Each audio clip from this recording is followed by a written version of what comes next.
Gotcha. Alright, it's been a few months, so it's time to take a new look at weapon popularity in Monster Hunter World. I want to start the video off by thanking TikToks and Rami for helping me gather the data needed for the PC and the PlayStation 4. If you would like to make yourself available to help with the weapon popularity in the future or some other similar project, consider joining my Discord server. There's a link to it in the description. Alright, now that I've said that, I think we can start to look at the weapon popularity data. I think what we should probably do is look at each of the consoles by themselves so that we can compare the new data against the old data from previous months. And then when we've cycled through all three platforms, we'll compare the data across all of the platforms at the same time. Starting with the Xbox, this chart shows you the weapons ordered by popularity, and the number to the right shows you the percentage of the population using each of the weapons, according to the first Wyverian. So we're kind of trusting the game to be giving us accurate information. You'll notice that the longsword is still the most popular weapon, and the hunting horn is still the least popular weapon. And you're going to see that trend in all of the platforms, unfortunately. I found it interesting how unpopular the light bowgun is for the Xbox, because I've always been told that the Xbox attracts a shooter player base, but the light bowgun is only third from last with a small 3% of the population, and the heavy bowgun really isn't that far behind with only 5% of the population. Okay, and now we should compare the data across the months. The chart of the older data represents weapon popularity from back in August, so that's nearly 3 months ago, and you can see that very little has changed. The most change we're going to see is just a few adjustments to the percentage of players using some of the weapons. We don't even see any of the weapons change their rank, so they're all ranked exactly the same as 3 months ago. One of the reasons I suspect so little has changed is because we really haven't seen any new weapons added to the game that would cause a big upset to the weapon popularity. For example, did you notice how the greatswords come in second place on both charts? That's almost definitely because the Wyverian Ignition Impact Greatsword came out, and a bunch of people have been using that weapon and boosting its popularity, and I know that because back when the game came out and I did my first weapon popularity video, all the way back in April, the Greatsword was only in rank 6, that's pretty low down the list, with a much smaller 9% of the population using it. So interestingly, I feel like the lack of changes to the weapon popularity could be used as another argument that this game badly needs new monsters, especially ones that let you build new weapons. If you remember, the Behemoth only gave us one new weapon, the new Insect Glaive True Gaebog, and that was it. And for me, that was kind of a huge disappointment. And what happened after the excitement over the Behemoth died off, the actual fight? So did most of the player base. So why isn't weapon popularity changing even after a few months? Probably because all of the existing weapons are considered old news, and players need something new and cool to use, the way Wyverian Ignition Impact was a big deal for the greatswords. Alright, well, we're done looking at the Xbox. Let's go ahead and start taking a look at what's been happening over on the PlayStation 4. Here's the popularity chart for November, as well as the previous data for weapon popularity back in August on the PlayStation. If you look closely, you'll see that there is only one change to weapon ranking. The hammer traded places with the switch axe, moving up one place in rank. Similar to the Xbox, the only changes were to the percentage of people using certain weapon classes. For example, somehow the longswords became even more popular in November for the PlayStation 4, which I guess means we're never going to see a different weapon replace the longswords in popularity unless some super amazing bow is released, and it's so amazing that it somehow creeps up and overtakes the longswords, but I don't see that happening because the bow weapon class is already too strong, so I suspect Capcom will probably try helping out a different weapon class. Anyways, that's what I think they should do. I did notice that the light bowgun and the heavy bowgun went up in popularity by 1%, and I like to think that I helped that out with all of my videos about using those weapons.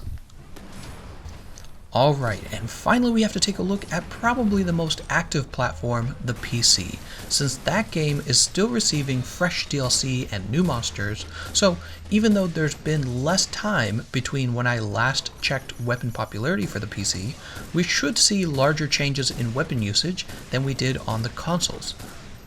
First of all, I guess I should point out the sad reality that the hunting horns have once again fallen into last place on the PC, matching both consoles as well.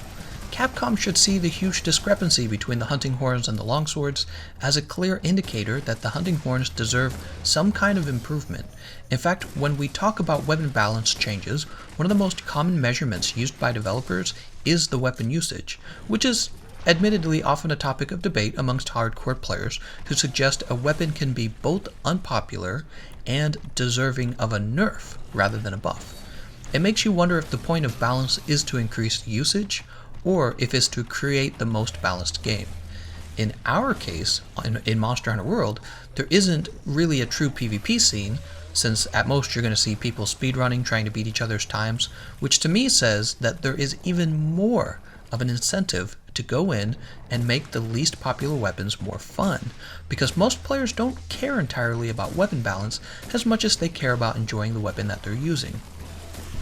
In other words, what I'm saying is, you can make the hunting horns overpowered as long as you just make them playable. People are not playing the hunting horn. I have a number of theories about why the hunting horn is so unpopular that have nothing to do with the horn's appearance or playstyle. First of all, I feel like the hardcore base of players are not playing multiplayer. I think they're speedrunning or just playing alone, solo. Why aren't they playing multiplayer? Because of socialism. I'm not even joking. The fact that the host has to share his life pool with everyone, and you can lose the quest because some, inexperienced player carded 3 times, even though you're still alive, it is so frustrating that the fun of playing with others is easily replaced by the frustration of having a bad player fail the quest, or make it twice as long, right? That's another issue. And if you think about it, the players who are most affected by this redistribution of lives are the people who are skilled enough to go solo against the monster in the first place. So what do? They leave the group of laborers who are going to play multiplayer, the same way your most talented workers do not work as hard or migrate to a more capitalistic economic system when they know they're not earning what they're really worth under a socialist economic system. Why does this matter? Because the hunting horn is difficult enough that casuals are not picking it up and using it in the multiplayer, and it's obvious that Capcom balanced the hunting horn to be used in multiplayer.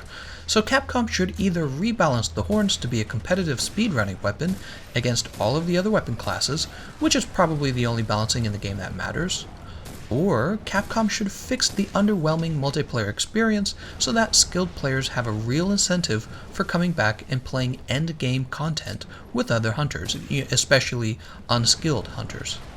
In fact, maybe they should do both, rebalancing the horns for speedrunning and making it so that there are better incentives for playing the multiplayer. Anyways, enough with the ranting about hunting horns. Let's get back to those graphs and talk about some of the major changes that occurred.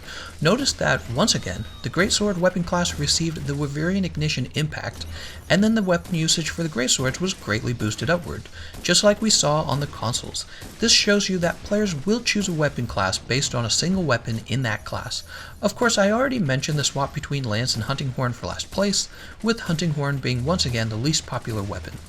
Most of the rest of the weapons did shift around in rankings, but typically it was just by 1 rank or not at all. It shows you that beginner weapon preference was a real thing, and that players needed time to actually finish the story to realize they wanted to play a different weapon class. The bow and the longsword, however, don't seem to change at all, which to me says that they aren't just powerful weapons, but fun enough that they maintain their popularity against all of the other weapon classes. This does not mean that they should be nerfed, which might be the reaction from some players looking at this chart, especially considering it's the heavy bowgun with some of the cheesiest builds in the game. Instead, the developer should be asking about the bow and the longsword and what made them so fun and so popular in the first place. Okay, and now that we're done looking at the old and new data charts for each of the gaming platforms separately, let's go ahead and look at them all at the same time to see how players on different platforms chose their weapons. Notice that the longsword was the most popular on the PC and the least popular on the Xbox. I'm not sure if there's any particular reason for that. Maybe you guys can explain why the PC players want to use the longsword so much. Similarly, the bow is the least played on the Xbox and the most played on the PC. What do you guys think the reason for that is? You'd think it'd be the other way around, since players on the PC should have just recently started farming for the powerful Kulv bows, so you would actually expect the Xbox to definitely be ahead of the PC just because we've had the Kulv bows out longer. Alright, well that's probably enough speculation for me. It's probably going to be another 2 months before I make the next weapon popularity video, since the weapon usage data changes at such a slow pace and we really aren't getting a lot of new content. If you enjoyed this video, don't forget to leave a like. I want to thank you all for watching, and I'll see you guys next time.